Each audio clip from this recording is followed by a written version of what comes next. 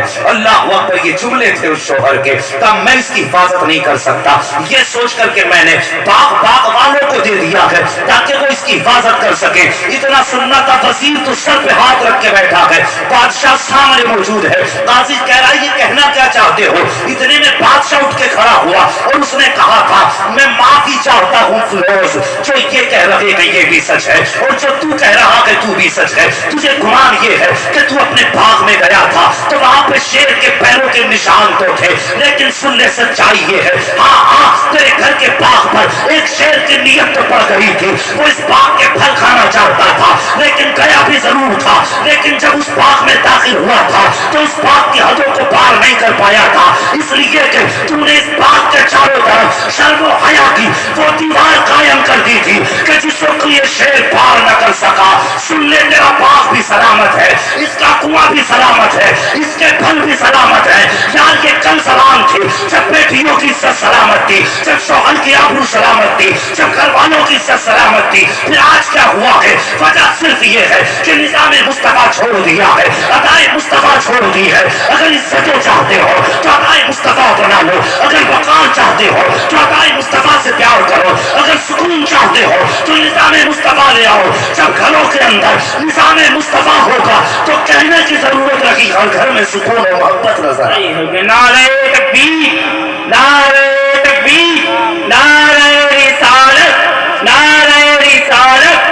مسلک اعلیٰ حضرت، مسلک اعلیٰ حضرت، جشن غوث والا، جشن غوث والا، رحمت عالم کانفرنس. نعرہ تکبیر، نعرہ رسالت. سبحان اللہ سبحان اللہ. میں بس یہ کہنا چاہتا ہوں خدا را مہربانی کرو. میں ایک دن ابھی کسی کام سے کچھ لوگوں نے مجھ پہ بھی الزام لگایا، چاہتے ہیں کہ میں جیل کے اندر جاؤں. بس دعا ہے اللہ تعالیٰ ظالموں کی نظر بد اور ان کے غلط ارادوں سے محفوظ رکھے. میں وکیل کے پاس بیٹھا تھا، یار شرم آتی ہے. ایک برقع پوش عورت آئی اور آنے کے بعد اپنے شوہر کے خلاف FIR درج کراتی ہے اور کہتی ہے کہ میری ساس نے مجھ کو ایسے مارا. وہ کہتا نہیں اور سخت جملے استعمال کرو. تو اس نے کہا کہ صاحب میرے ساتھ یہ کیا، میرے ساتھ یہ کیا. یار سوچو تو صحیح، اسلام کی شہزادیاں کیا اس لیے پیدا کی گئی تھی کہ یہ گلیوں میں بازاروں میں بھٹکتی پھریں؟ یہ ٹکو ٹکو پہ بکنے والے وکیل ہماری قوم کی بیٹیوں کے اپنے مشورے کے مطابق تحریر لیں. اور قوم کی بیٹیوں اگر گھروں کے اندر تھوڑا سا بگاڑ ہو جائے تو تمہیں مصطفیٰ کا واسطہ ہے، کورٹ کچہریوں کے چکر نہ لگانا. تیرے تھوڑی دیر کے غصے کو برداشت کر لینے سے ہو سکتا ہے کسی کی نسلوں کا بھلا ہو جائے. اگر تو غصے کو برداشت نہ کر سکی تو ہو سکتا ہے کسی کی نسلیں داؤ پہ لگ جائیں، کسی کی زندگی تباہ ہو جائے. مہربانی کرو اگر انبن ہو جائے تو کسی سے بگاڑا نہ کرو. شوہر کے خلاف FIR دینے چلی جاتی ہیں، کہا اس نے بھی مارا، اس نے بھی مارا. مجھے سچ بتا کہ تجھے سکون ملے گا اگر نبی کی کوئی امتی جیل کے اندر چلی گئی، کوئی شہزادی جیل کے اندر بنا قصور چلی گئی تو سکون سے سو جائے گی. سچ بتا کیا مدینے والے مصطفیٰ سکون سے گنبد خضرا میں لیٹ پائیں گے؟ سوچو، جھوٹے کیس بنائے جاتے ہیں اور پوری قوم اسی کا شکار ہے، تباہ ہو گئی دنیا. تو کتنی شان والی تیری اوقات کیا ہے؟ اگر ذرا سا شوہر نے تیری مرضی کے مطابق تجھے لا کے نہ دیا تو کہتی ہے کہ نہیں کچھ بھی کرو، میری خواہش کی ضرورت پوری ہو. فنا بازار سے مجھے گرم کپڑے خرید رہے ہو، مہربانی کر، یہ ظلم نہ کرو.